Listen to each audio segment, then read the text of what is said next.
즐거운 나의 집. 내 쉴 곳은 작은 집내 집 뿐이리. 안녕하세요. 신앙송과 책 읽기 태연재 TV입니다. 오늘 읽어드릴 책은 저번 시간에 이어 영혼들의 운명 2권입니다. 지은이 마이클 뉴턴, 옮기니 김도희, 출판사 나무생각. 지은이에 대하여. 마이클 뉴턴 박사는 최면을 통해 영혼 세계에서의 우리 삶을 알아낸 선구자로 국제적인 명성을 얻고 있다. 그는 사람들에게 영감을 주는 연사이며 6개 국어로 번역된 베스트셀러 영혼들의 여행, 환생 사이의 사례 연구, 영혼들의 운명의 저자이다. 그는 카운셀링 심리학자로 마스터 최면요법사로 TV와 라디오에 출연한 바가 있다. 오랜 연구를 통해 불멸의 영혼과 잠정적인 인간들의 마음 사이의 관계, 지구로 오는 우리들의 목적, 죽음 후의 삶은 어떠한가를 우리들이 이해하도록 도와왔다. 옮기니에 대하여. 김도희, 부산 동네에서 태어나 대학 2학년 때 북미로 건너가 36년의 세월을 미국과 캐나다에서 거주하다 1989년 귀국했다. 서울대학과 미주리 주립대학, 컬럼비아 대학에서 공부했으며 대학의 연구실과 정신병원 연구실에서 근무했다. 20대부터 소설을 써서 몇 권의 작품집이 있다. 본론으로 들어가겠습니다. 영혼들의 운명 2권은 영혼들의 운명 1권에 이어 소제목 6. 원로들의 의회 7. 공동체 역학 8. 나아가는 영혼들 9. 운명의 링 10. 우리들의 영혼이 가는 길. 이렇게 구성되어 있습니다. 이 중에서 각 소제목마다 1부분씩을 읽어드리겠습니다. 6. 원로들의 의회. 심판과 형벌에 대한 인간들의 공포. 인생을 끝내고 영계에 있는 그룹으로 돌아온 영혼들은 곧 예지로운 영혼들로 구성된 의회로 불려나간다. 안내자 역할을 하는 영혼들보다 한두 단계쯤 영혼의 격이 높은 이 마스터들은 윤회를 계속하고 있는 비술자들의 영혼이 대면할 수 있는 가장 진보된 현명한 영혼들이다. 비술자들의 영혼은 그들을 연로한 분, 성스러운 마스터, 거룩한 분이라고 부르기도 하고 심판관이나 위원 같은 실용적인 명칭을 쓰기도 한다. 고도로 진화된 이러한 마스터들을 형용하는 가장 흔한 명칭은 원로나 장로이므로 나도 그들을 그렇게 부르겠다. 강연할 때 원로들의 의회는 가장 거룩한 곳이라 긴 법복을 입은 원로들이 영혼들에게 끝내고 온 인생에 대해 신문한다고 이야기하면 수상쩍어하는 사람들도 흔히 있다. 토론에서 강연을 하게 되었을 때 한 남자는 이성을 자제하지 못하고 모든 청중이 들을 수 있을 만큼 큰 소리로 외치기도 하였다. 아하, 그렇다니까. 법정, 판사, 심판. 적지 않은 사람들의 마음에 깃들인 사후 세계에 대한 이러한 공포와 냉소는 어디에서 연유하는 것일까? 종교 기관과 시민의 법정, 군법의회는 수많은 사람들을 효과적으로 다스릴 수 있는 도덕과 정의에 대한 강령을 우리들에게 부여하고 있다. 범죄와 형벌, 인간이 저지른 범죄에 대한 가혹한 심판. 그 문화적인 전통은 부족 사회 때부터 존재해왔다. 긍정적인 영향으로 모든 종교에 연결되었고 역사의 흐름을 타고 계속 이어지고 있는 이 강령의 힘은 대단하다. 하늘이 내리는 징벌에 대한 두려움은 인간들에게 자유롭지 못한 소심한 삶을 이어가게 한다는 논란도 있었다. 어떻든 간에 나는 사후에 가혹한 최후의 심판과 악령을 접할 일에 대해 걱정해야 되는 교리에는 부정적인 면이 있다고 생각한다. 종교가 조직화된 것은 5,000년에 불과하다. 그 이전 수천 년을 거치는 동안 원시인들은 이 세상의 모든 생물과 무생물에는 선과 악의 정령이 있다고 믿는 자연주의자였다고 고고학자들은 말하고 있다. 그런 면에서 보자면 고대 부족의 예배 형식은 종교에서 볼 수 있는 우상 숭배와 크게 다르지 않다고 말할 수 있을 것 같다. 고대에는 분노에 차서 용서하지 않는 신들이 있었는가 하면 자비롭고 도움을 주는 신들도 있었다. 인간들은 자신들이 조종할 수 없는 힘의 영역을 불안스러워하였다. 특히 그들의 사후 삶을 관장할지도 모르는 신령스러운 존재에 대해서는 더욱 그러하였다. 생존에 대한 염려는 인생살이에 따르게 마련이었으므로 사람들은 죽음을 피할 바 없는 두려움으로 생각하기도 하였다. 면면이 이어내려온 참혹스러운 삶의 역사는 심판과 형벌과 고통이 우리들 사후에도 어떤 방법으로든 이어지리라는 것을 시사하였다. 모든 영혼들은 선하든 악하든 간에 일단 죽으면 그 즉시 위험스러운 지하의 세상을 지나 심판을 받는다고 믿게끔 되었다. 서구에서는 오랫동안 연옥을 천당과 지옥 사이에 영혼들을 가두어두는 외로운 간이역으로 형상화해왔다. 근세에 와서는 정통 교파가 아닌 교회에서는 영혼들이 천당으로 가기 전에 죄악과 불완전함을 정화시키는 고립된 장소로 연옥에 대해 좀 더 개방적인 정의를 내리고 있다. 동양 사상, 특히 힌두교 교리나 마하야마 불교는 저급하고 좁은 영혼의 감옥이 있다고 믿는 오랜 전통이 있었는데 그 또한 개방적으로 변하고 있다. 이러한 관념 때문에 나는 사람들이 죽은 뒤 영계로 돌아가는 영혼들의 여행을 설명할 때 영혼 세계의 중심 같은 동심원의 사용을 회피해 왔다.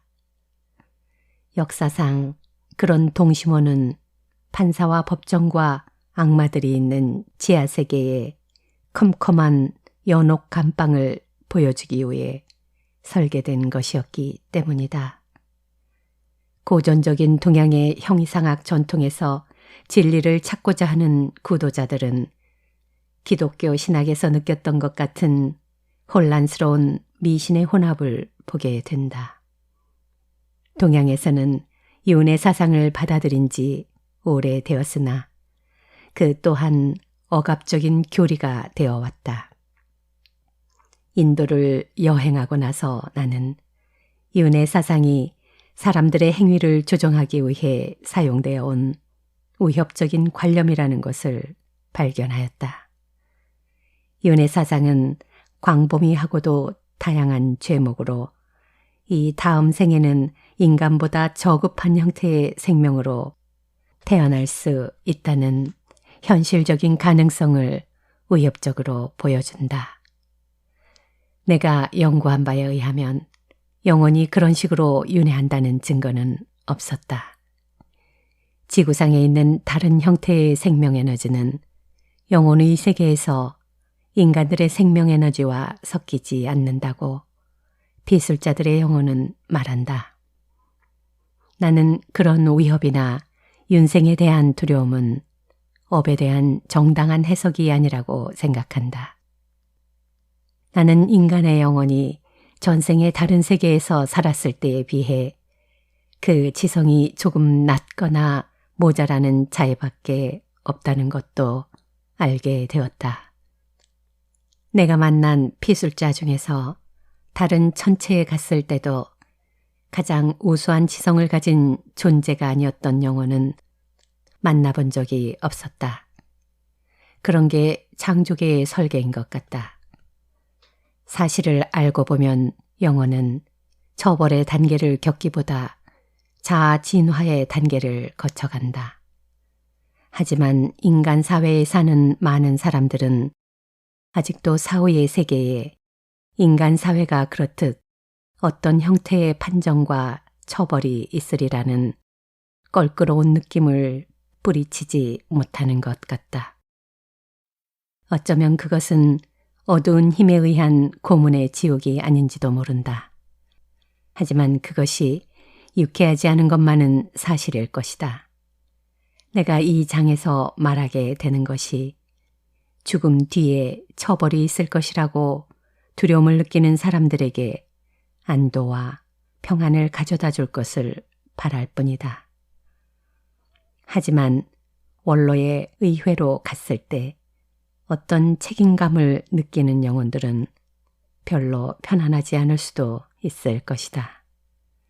이 세상에 사는 쾌락주의자들, 인생에서 금지당하지 않는 쾌락을 쫓으며 다른 사람들의 공경에 대해선 아무런 관심도 갖지 않는 그런 사람들에게도 이 장에 쓰여진 사실은 즐거운 것이 될 수 있을 것이다. 또 인습 파괴주의자들, 도덕이나 또 다른 것에서 어떤 형태의 권위에도 반대를 하는 인습 파괴주의자들에게도 원로와의 대면은 바람직한 일은 아닐 것이다. 영혼의 세계는 질서가 정연한 곳이고 의회의 원로들은 그런 질서에 좋은 본보기이기도 하다. 그들은 성스러운 권위의 원천은 아니지만 지구로 환생하는 영혼들을 마지막으로 돌보는 책임을 지닌다. 그 원로들은 인간의 약점에 대해 커다란 연민을 갖고 있다. 또 인간들의 잘못을 도와주러 무한한 인내를 발휘하기도 한다.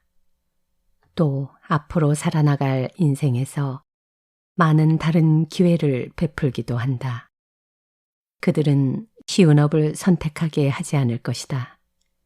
그렇지 않으면 영혼들이 지구에 가도 아무것도 배우는 것이 없을 것이다. 그러나 인생의 모험과 지구의 질서는 죽은 후에도 어떤 고통도 계속되지 않도록 설계되어 있다. 영혼을 평가하는 곳. 영혼들은 인생을 끝낸 뒤 의회에 가게 된다고 한다. 또 적지 않은 피술자들은 인생 이전에도 가게 된다고 말하곤 하였다. 그 두 의회 중에서 처음에 참석하는 의회가 좀 더 중요한 인상을 영혼들에게 남기는 것 같다. 그 의회에서는 이제 막 끝내고 온 인생에서 행했던 주된 선택이 다루어진다. 업의 길에서 중요한 갈림길에 서게 될 때 우리들의 행동과 책임감이 소상히 검토된다. 첫 번째 의회에서 영혼들은 잘못을 절실히 느끼게 된다. 특히 다른 사람을 해친 경우는 더 그렇다. 환생의 시기가 가까워지면서 갖게 되는 두 번째 의회는 좀 더 즐거운 분위기 속에서 진행되며 인생의 선택이나 기회 그리고 미래에 대한 기대 같은 것을 토의하게 된다. 영혼의 안내자들은 의회로 가야 될 시기가 오면 알려주고 그 거룩한 원로들이 있는 회의실로 안내한다. 일반적으로 안내자들은 그런 의회에서 별로 하는 일이 없다. 그러나 더 앞서가는 영혼들은 이렇게 말하기도 하였다. 그들은 그런 의회에 혼자 가게 되는데 그럴 때면 그들의 안내자가 원로들과 함께 앉아 있는 것을 보게 된다. 안내자가 그렇게 회의에 나타날 때면 보통 그들은 별로 말을 하지 않는다. 그 이유는 원로들과 안내자가 회의에 오기 전에 이미 그 영혼의 전생에 관한 것을 심의 하였기 때문이다.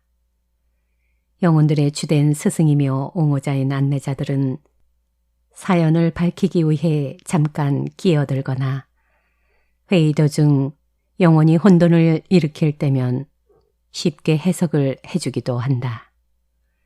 하지만 내 생각에는 안내자들은 비술자들이 알고 있는 것보다 훨씬 많은 일을 하는 것 같다. 모든 비술자들이 묘사하는 의회는 그 형태나 진행에 있어 한결같다.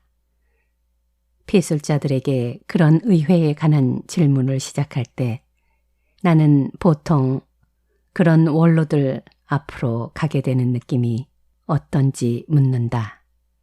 다음은 그럴 때 듣게 되는 전형적인 대답이다. 내가 기다리던 때가 왔습니다.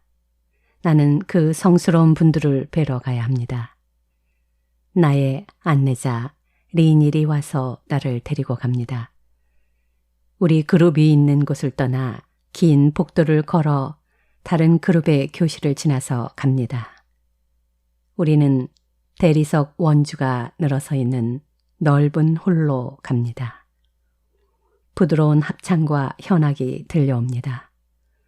불빛은 부드럽고 황금빛을 발하고 있습니다. 모든 것은 평안합니다. 너무 그러하여 관능적이기조차 합니다. 하지만 나는 조금 걱정이 되기도 합니다. 우리는 아름다운 초목과 분수로 장식된 앞마당에 이르렀습니다. 그곳은 대기실입니다. 얼마 뒤에 리닐은 나를 둥근 방으로 데리고 갑니다. 천장이 높고 돔 모양을 하고 있습니다. 그곳에서 빗줄기가 흘러내리고 있습니다. 성스러운 분들은 반달 모양을 한 긴 탁자를 앞에 두고 앉아 있습니다. 나는 방의 중앙에 있는 탁자 앞으로 걸어갑니다. 리닐은 나의 뒤쪽 왼편에 서 있습니다. 처음으로 그런 의회에 관한 이야기를 들었을 때 나는 왜 영혼들이 그런 권위적인 장소로 가서 접견을 해야 하는지 의문스러웠다. 만약 원로들이 그렇게 어질고 관대하다면 왜 소박한 시골 풍경 속에서 의회를 갖지 않는가? 어린 영혼들은 그런 장소가 적합하고 옳다는 말만 하였지만 앞서가는 영혼들은 원형의 천장이 필요한 이유를 말하였다.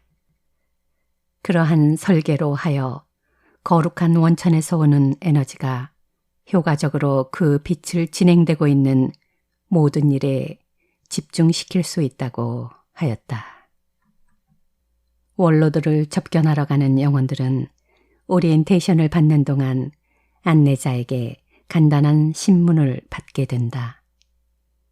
그러나 원로들을 만나게 되면 그들은 신중한 느낌으로 과거의 생을 되돌아보고 반성하게 된다. 원로들의 의회는 그들에게로 온 영혼들의 품위를 떨어뜨리거나 단점을 벌하기 위해 있는 것은 아니다. 원로들의 목적은 다음에 있을 인생에서 영혼들이 뜻한 것을 성취할 수 있도록 도와주려는 것이기 때문이다. 의회로 갈 때마다 같은 일이 되풀이되는 일은 없지만 그곳에서 어떤 방법으로 대화가 진행될 것인지를 모든 영혼들은 잘 알고 있다. 어린 영혼들이 의회에 갈 때면 원로들이나 안내자들이 특별히 관대하게 세심한 배려를 하는 것을 볼 수 있다. 원로들이 의회에 관한 것을 처음 조사했을 무렵부터 나는 그들이 단호하고 의연하지만 어질고 부드럽게 영혼들을 대하는 것을 보아왔다. 사실 나도 처음 그 의회에 관한 것을 들었을 때 의문스러운 마음이 들었다. 한 영혼이 좀 더 높은 격을 지닌 원로 앞으로 불려나가면 업을 따지게 되는 처벌 같은 것을 받게 되리라는 생각도 하게 되었다. 그런 느낌은 내가 자라온 문화와 환경의 탓이었다. 얼마의 시간이 경과한 뒤에야 나는 그 의회로 가는 일이 다양한 의미를 지녔다는 것을 알게 되었다. 원로들은 엄격하지만 자애로운 부모 같다. 모든 일을 적절히 해결하는 총감독이고 격려하는 스승이며 행실을 보살피는 상담자 같은 역할을 한다. 영혼이 원로들에게 느끼는 것은 두려움이 아니고 존경이다. 알고 보면 영혼들의 가장 신랄한 비평은 영혼 스스로 하는 것이다.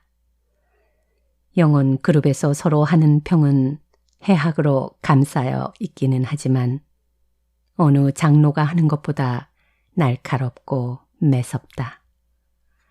영혼들이 원로들이 있는 곳으로 가는 동안 다양한 현상을 볼 수 있다. 어떤 비술자들은 발전을 위한 더 높은 가르침을 얻기 위해 원로와의 만남을 기대하였다. 어떤 영혼들은 걱정을 하기도 하였지만 실제로 이 일이 진행될 때면 그런 생각은 없어지게 마련이었다. 원로들은 영혼들이 의회로 갈 때면 잘 왔다는 느낌을 바로 들게 하는 방법을 알고 있었다. 지상에 있는 법정과 원로들이 있는 천상의 의회의 큰 차이점은 의회에 있는 원로들이 모두 텔레파시로 교감한다는 것이다. 그리하여 의회에 있는 원로들은 한 영혼이 전생에서 했던 모든 행위나 선택에 대해 소상히 알고 있다. 때문에 기만은 있을 수가 없다. 법칙이나 증거도 필요 없고 변호사나 배심원도 요구되지 않는다.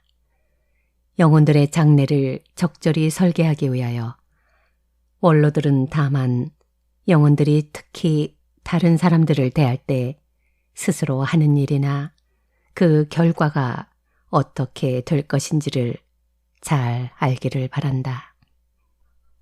원로들은 인생에 있어서 주된 일들과 그것을 어떻게 해결하였나 하는 것에 대해 신문한다. 현명하게 다스렸던 온당한 생각이나 행동, 또 그렇지 못했던 점은 공개적으로 토의되었고 비난받는 일은 없었다. 한 영혼이 같은 실수를 되풀이하는 일이 있어도 원로들은 나무라지 않고 커다란 인내로 가르치며 지켜본다. 다만 영혼들이 자신들에 관한 인내가 부족할 따름인 것이다. 만약 나와 상담하였던 모든 비술자들이 보았던 원로들이 그렇게 관대하지 않았더라면 보통 영혼들은 지구로 수련하러 가려는 용기를 잃고 포기하는 경우가 많았을 것이다. 영혼은 지구로 돌아갈 것을 포기할 권리가 있기 때문이다. 원로들은 또 우리들이 지구에 있을 때 육체가 영혼의 발전에 도움이 되었는지 그렇지 못했는지 살펴보기도 한다. 또 그들은 영혼이 다음에 깃들여야 할 육체나 환경에 대해 미리 생각하기도 한다.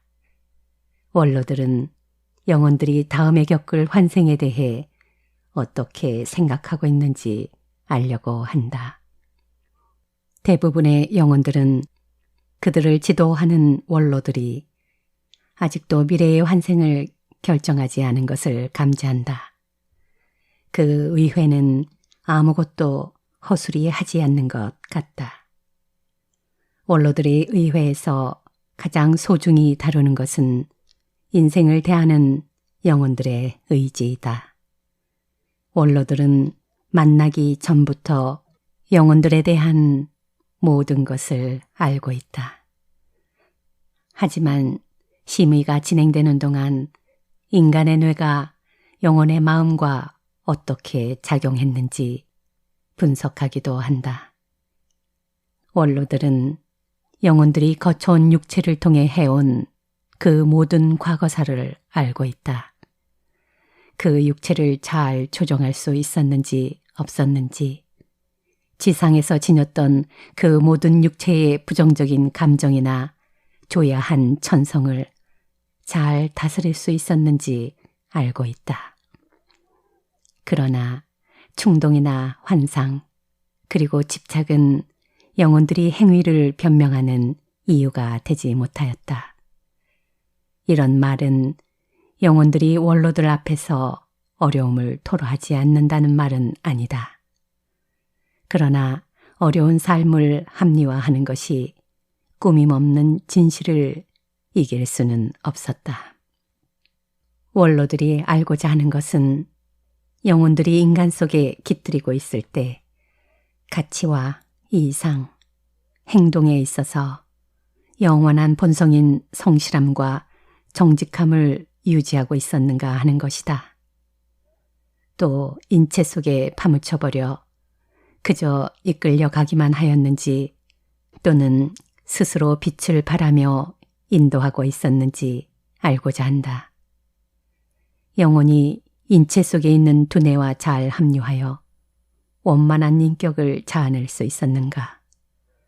원로들은 또 힘을 어떻게 사용했는지 영혼들에게 묻는다. 그 힘은 긍정적인 것을 위해 쓰여졌는가? 또는 다른 사람들을 지배하기 위해 옳지 못하게 쓰여졌는가? 다른 사람들이 믿음에 이끌려갔는가? 스스로 창조적인 공헌을 할 수 있었는가? 원로들은 영혼들이 인생을 통한 진화의 길에서 얼마나 많은 실수를 하였는가 하는 것에는 유의치 않는다. 하지만 쓰러져도 다시 일어나 끝까지 힘있게 달려가는 용기가 있었는지를 묻고 가르치려 한다. 7. 공동체 역학. 영혼의 짝. 원로들의 의회에 처음으로 갈 때와 두 번째로 갈 때 그 사이의 기간은 영혼들의 갱신의 기간이다. 영묘한 공기 같은 존재인 영혼의 성장은 영혼이 환생을 시작하기 전부터 외계의 정신적 영역에서 이루어진다. 그리하여 영혼은 비할 바 없이 개성적이지만 반복되는 환생 사이사이의 기간은 대부분 같은 그룹에 속하는 다른 영혼들과 친밀하게 보내게 된다. 그리하여 영혼의 발전은 집단적인 것이라 말할 수 있겠다. 그런 집단성은 다만 영계뿐 아니라 지구 같은 물질의 세계에서도 발휘된다. 환생을 하고 있을 때 정신적으로 영혼들이 느끼는 친밀감은 깃들이게 된 육체의 업보 때문에 가혹한 경험을 겪게 되기도 한다. 더없이 행복한 영계의 생활이 그렇게 중단되는 것은 영계의 스승들이 영혼들의 의식을 고양시키기 위한 것이다. 나는 흥미로운 영혼짝들의 사랑의 이야기를 수없이 들었다. 그들은 인생에서 다시 만나기 위해 시간과 공간을 마다하지 않고 서로를 찾아왔다. 여기에 그 사례를 들겠다. 사랑이 고통을 당한 경우 석기시대 욕정에 찬 추장은 피술자의 영혼의 짝을 자주 데리고 갔다가 다시 돌려보내 주었다. 사랑을 빼앗긴 경우 고대 로마 시대의 노예였던 여자는 검도사들에게 식사를 날라다 주었는데 그 중에 사랑하던 남자도 끼어 있었다.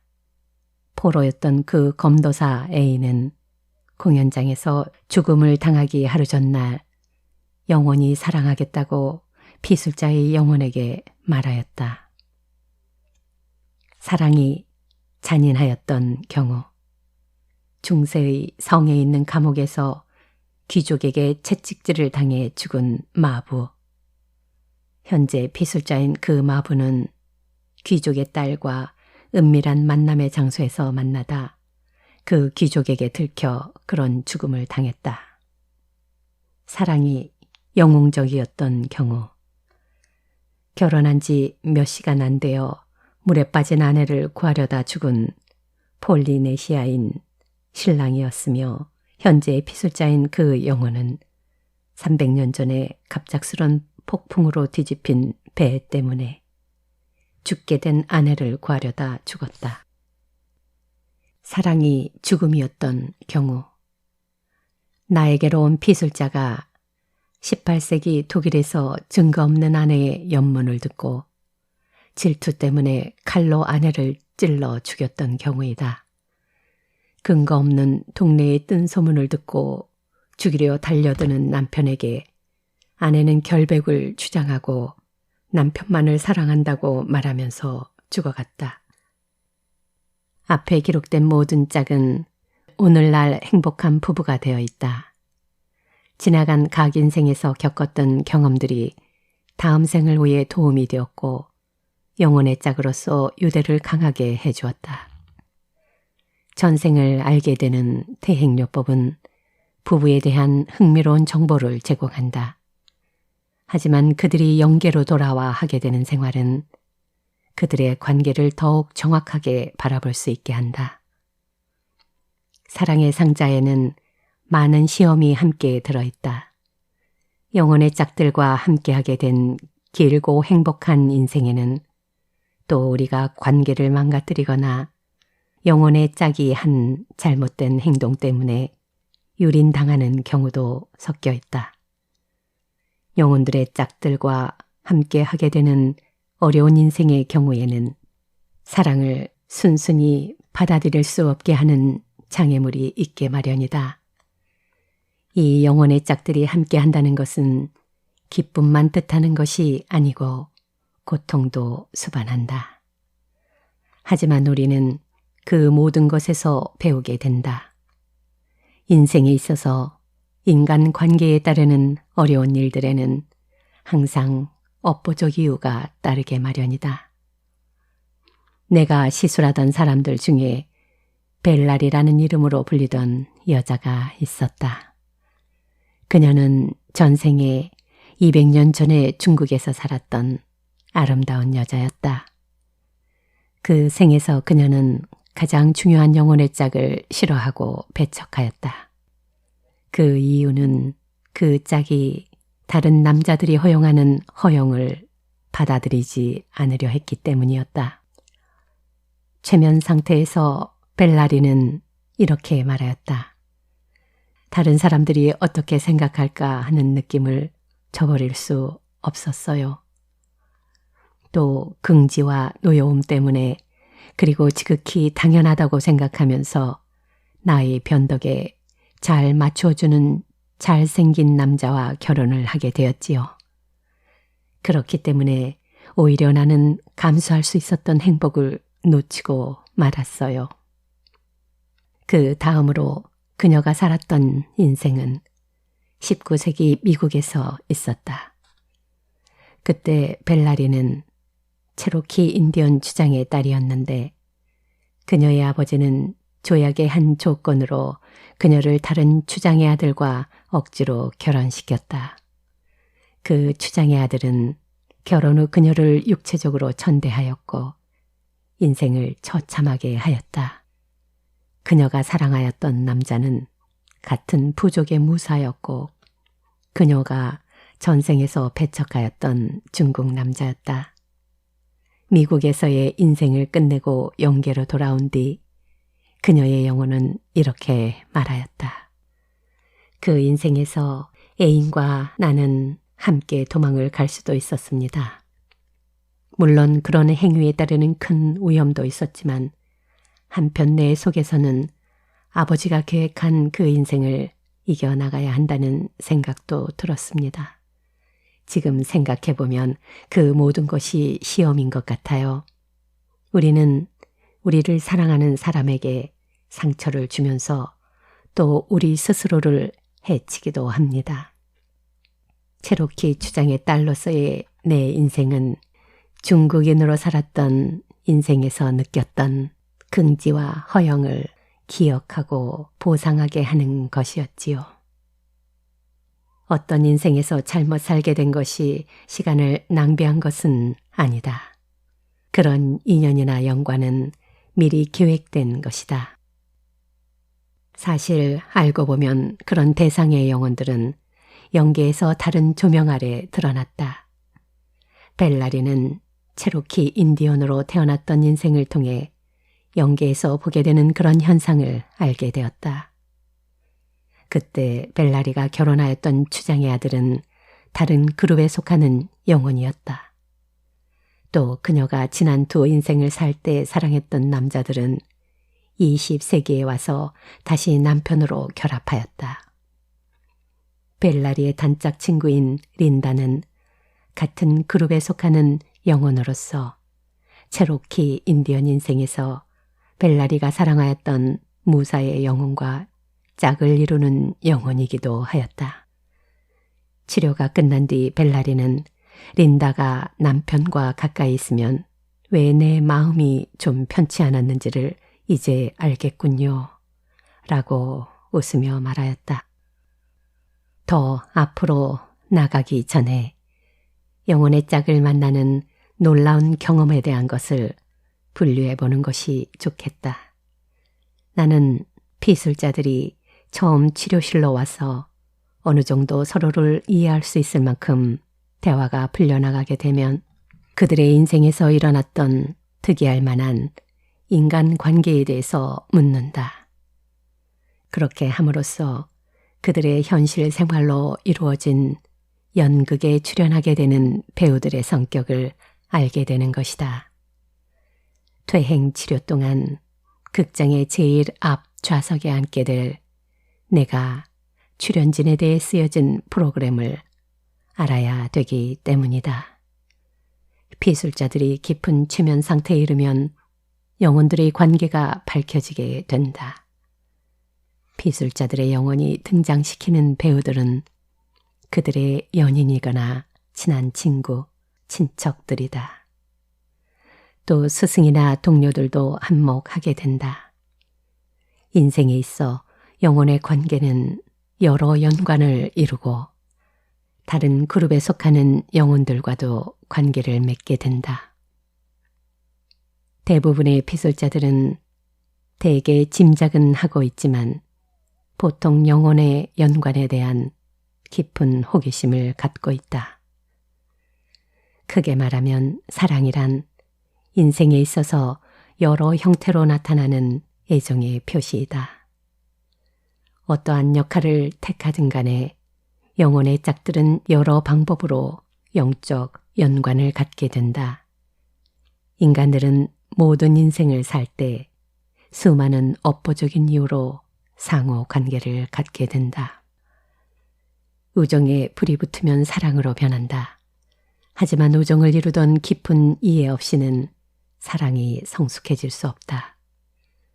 그런 사랑은 그 성실성에 대해 의문을 갖게 되는 즉흥적인 정열과 질을 달리하는 것이다.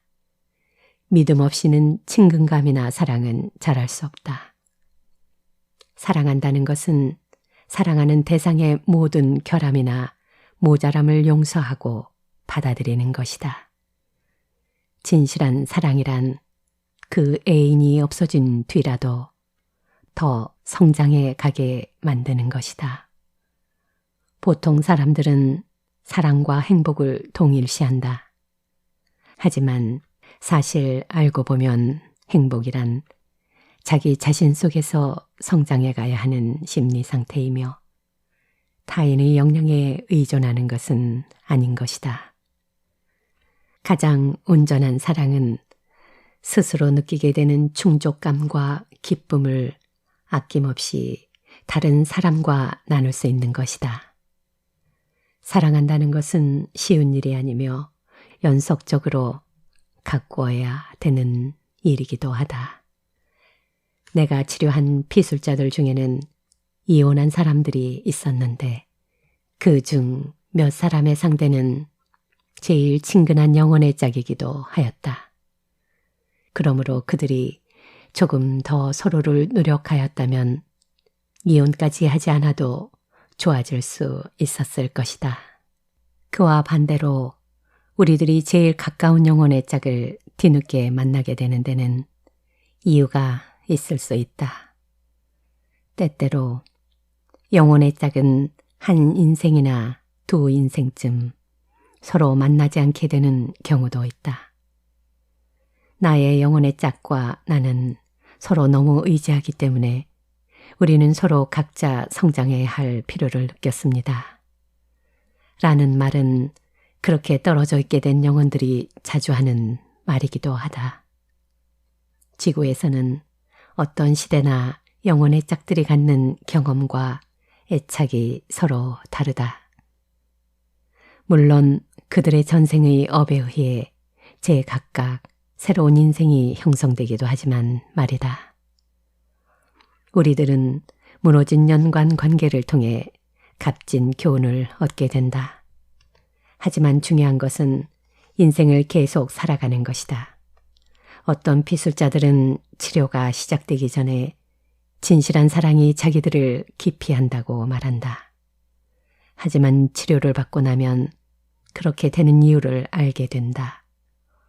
만약 원하는 사랑을 하지 못하게 되면 그런 사실로 고민하지 말고 다른 것을 배우러 태어났다는 것을 깨달으면 되는 것이다. 사람들은 혼자 사는 사람을 보면 그들이 외로울 것이라고 잘못 생각할 수도 있다. 하지만 실제로 알아보면 그들 중에는 고요하고 명상적이고 생산적인 풍요한 삶을 살고 있는 사람이 있다. 다만 외롭지 않기 위해 별로 호감을 느끼지 못하는 사람과 같이 산다는 것은 혼자 사는 것보다 못하다. 혼자 살 때보다 더 진한 외로움을 느끼게 될 수도 있다. 사람을 사랑하는 것은 속임수에 빠지는 것이라는 노래도 있듯이 그런 종류의 사랑은 환상에 지나지 않는다. 왜냐하면 그런 것은 어떤 대가를 지불하고서라도 사랑을 얻으려는 중독적인 행위이기 때문이다. 만약 진정한 영혼의 짝이 나타나게 되어 있다면 때때로 기대하지 않았을 때 나타나기도 한다. 오랜 세월을 영계에 있는 영혼들과 접촉해 오면서 나는 영혼의 짝을 구분하는 방법을 알게 되었다. 영혼의 위치가 세 부류의 어느 하나에 속한다면 그 영혼이 우리들 인생의 드라마에서 어떤 연관을 갖고 있다는 것을 알게 되었다. 우리들의 안내자나 영혼의 격이 높아 영계에서도 멀리 떨어져 있는 존재는 그 부류에 포함되지 않는다. 으뜸가는 영혼의 짝. 으뜸가는 본질적인 영혼의 짝은 인생에서 제일 가까운 사이의 파트너로 나타나는 것을 보게 된다. 그런 파트너는 우리들의 반려나 형제, 친구 또는 이따금 부모가 되기도 한다. 어떤 영혼도 이 으뜸가는 영혼만큼 우리에게 중요한 존재는 없다. 으뜸가는 영혼을 많은 영혼들이 친구로서 가깝게 기본적인 무리를 이루는 영혼 집단과 혼돈해서는 안 된다. 사람들은 흔히 자기들의 으뜸 가는 영혼의 짝을 표현할 때 진실한 영혼의 짝이라는 표현을 쓰기도 한다. 하지만 그런 표현은 다른 영혼이 진실하지 않다는 느낌을 주는 한도 내에서 사용해야 될 것이다. 그러한 표현이나 용어에 관한 전문가들의 의견이 다른 것은 용어에 관한 것이기보다 상징적인 면에서 더 그런 것 같다. 하지만 나는 으뜸 가는 영혼에 대한 어떤 해석이나 관념에 대해 이의를 느낀다. 강연 여행을 할 때 나는 으뜸 가는 영혼의 짝이나 영혼 이중설이 쌍둥이 영혼설과 어떻게 연관되느냐는 질문을 받는다. 그럴 때 나의 대답은 연관이 없다는 것이다. 나는 영혼이 에너지를 나누어 평행되는 삶을 살 수 있다고 설명한 바 있다. 그렇게 빨리 성장할 수 있는 힘든 수련을 대부분의 영혼들이 하지 않으려는 경향이 있다고도 하였다. 또 영혼은 그렇게 분리될 수 있기 때문에 우리가 환생하는 영혼과 똑같은 에너지를 영계에 남겨놓고 온다는 것도 설명하였다. 영혼들은 거의 대부분 그렇게 자신의 복사본을 영계에 남겨놓고 환생한다. 내가 알아본 바에 의하면 그런 영혼 에너지의 분리와 으뜸 가는 영혼의 짝은 쌍둥이 영혼이나 쌍둥이 애인설과 전혀 관련이 없었다. 내가 알아낸 것은 나 혼자만이 주장할 수 있는 진리이기도 하지만 솔직히 말해서 그동안 해온 연구를 통해 나는 쌍둥이 영혼을 지지할 아무런 근거나 사례를 보지 못하였다. 내가 알게 된 쌍둥이 영혼이란 이런 것이었다. 한 영혼과 그의 쌍둥이 영혼은 한 에너지 난자에서 같은 순간에 만들어져서 갈라지게 되고 다른 한쪽의 쌍둥이, 진실한 영혼의 짝인 쌍둥이와는 그 인생이 끝날 때까지 다시 만나지 않는 것이었다. 어느 영혼은 잉태를 할 때 같은 영혼은 전혀 없다고 말하였다. 각자의 에너지는 독특한 개성을 지니게 마련이며 단일한 존재로 창조되었다. 쌍둥이 영혼설이 부당하고 비합리적이라고 느껴지는 것은 만약 그들이 서로의 으뜸 가는 영혼이라면 왜 인생에서 업적인 수련을 쌓을 때 서로를 도와줄 수 없는가 하는 생각 때문이다. 으뜸 가는 것이나 진실한 것이나 영혼의 짝은 서로의 완성에 도움이 되어야 한다. 그들은 우리들의 쌍둥이가 아니다. 동료 영혼의 짝. 으뜸 가는 영혼의 짝은 영원한 동반자이지만 기본적인 무리를 이루는 영혼 그룹 속에는 또 영혼의 짝이라고 부를 수 있는 영혼들이 존재한다. 본질적으로 따져볼 때 그 존재는 동료 영혼들이다. 그런 영혼들은 성격도 다르고 서로 어울리고 상조하는 재능을 지니고 있다. 그런 상조의 사례가 적지 않은 케이스에서 입증되었다. 그 기본적인 그룹에는 일반적으로 좀 더 친근한 내적 동료들이 있게 마련인데 그런 영혼들은 인생에 있어서 중요한 역할을 하게 된다. 또 상대편 영혼도 같은 역할을 하게 된다. 그런 영혼들은 친근한 영혼 그룹 속에 보통 3에서 5명 정도가 있다. 기본적인 영혼 그룹의 멤버들은 시작을 함께 하였지만 발전해가는 속도는 제각기 다르다. 그런 점은 영혼 각자의 노력과 동기, 재능에 따라 결정된다. 그런 영혼들이 단체로 환생하게 되면 제각각의 장점을 갖고 있어서 서로 돕기도 한다. 그룹의 멤버가 적어지면 영혼들은 제각각의 특수한 전공과 장기를 갖게 된다. 하지만 그들은 서로 연락을 끊지 않는다. 제휴되는 영혼. 이 부류에 속하는 영혼들은 기본적인 같은 그룹에 속하지 않지만 가까운 주위에 있는 2차적인 그룹에 속하는 영혼들을 말한다. 기본적인 그룹 주위에 있는 2차적인 그룹에 속하는 영혼들은 약 1000명을 넘는다. 그런 그룹의 연소실은 대부분 기본 그룹의 주위에 있다. 그렇게 다른 그룹에 속하는 영혼 중에는 어떤 연관을 갖고 기본적인 그룹에 속하는 영혼들과 함께 일하도록 선발된 영혼도 있다.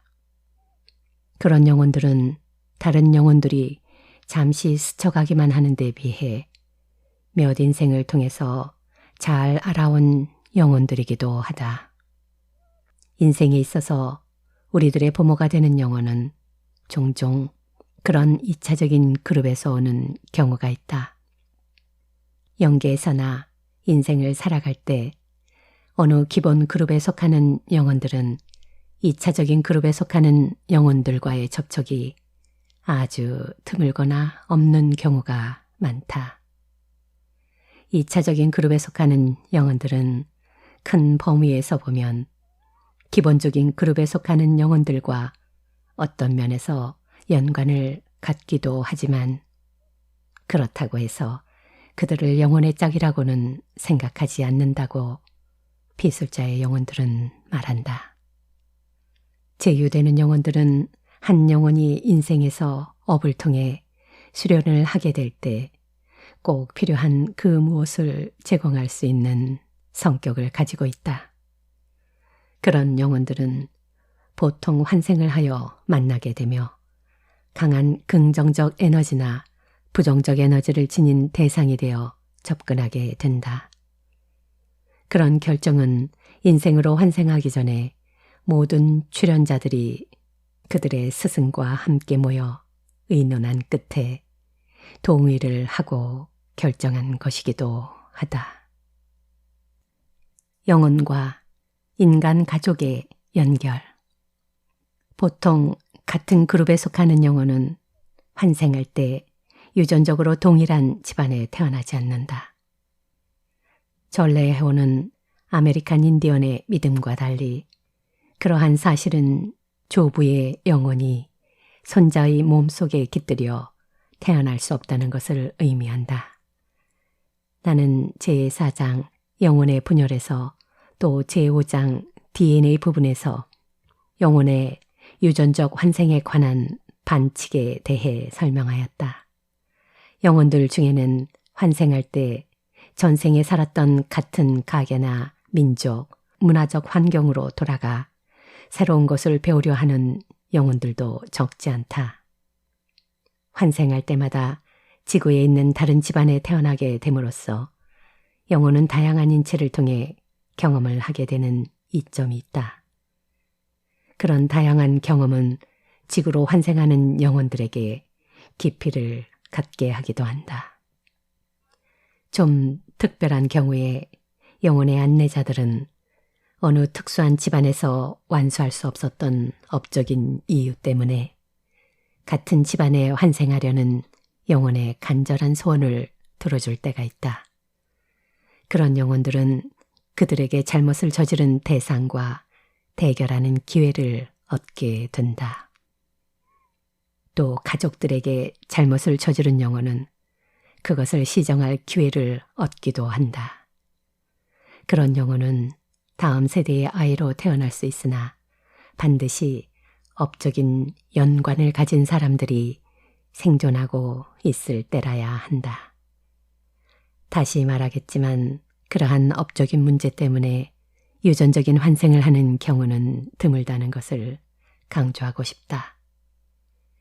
영혼들이 보통 전생에 살았던 유전적으로 같은 집안에 태어나는 일은 극히 드물지만 영계에서 같은 그룹에 속했던 영혼들은 그들과 함께 환생하여 가까이에서 살 수 있는 가족을 선택한다.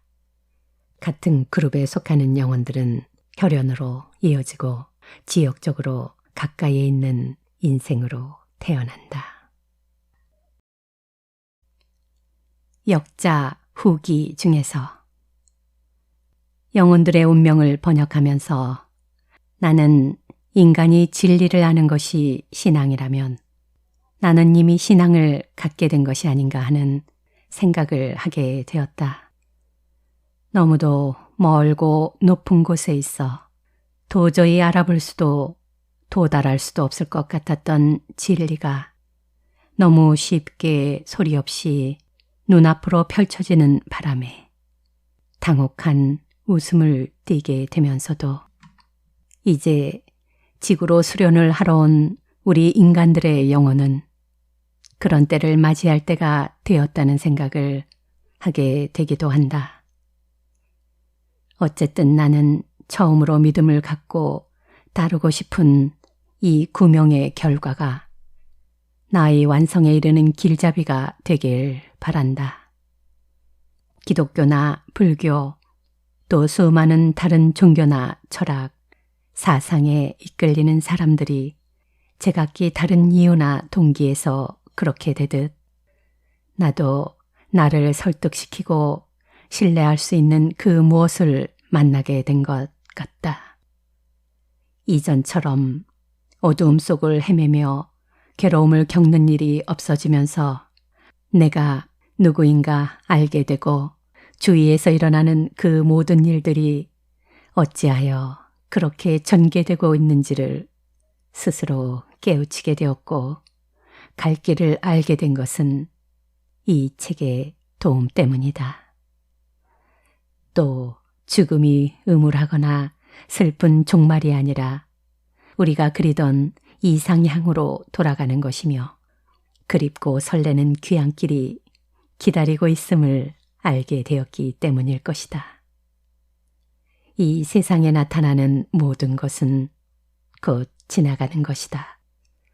만일 지나가는 모든 것에서 눈에 보이지 않는 영원한 것을 발견할 수 있다면 그때 진정한 우리 자신을 발견하게 된다는 말도 이 책을 통해 더 깊이 느끼게 된 것 같다.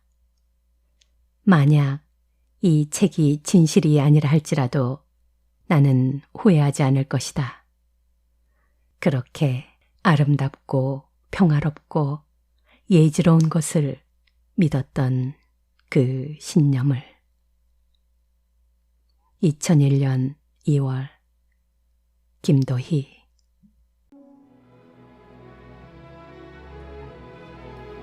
여러분, 우리는 무엇을 배우러 이 세상에 왔을까요? 지금까지 읽어드린 영혼들의 운명을 통해 그 답을 찾는데 조금이나마 도움이 되셨길 바랍니다. 2014년 5월 30일 영혼들의 세상으로 여행을 떠나신 나의 영혼의 스승 김도희. 당신께 깊은 존경과 사랑을 담아 이 영상을 바칩니다.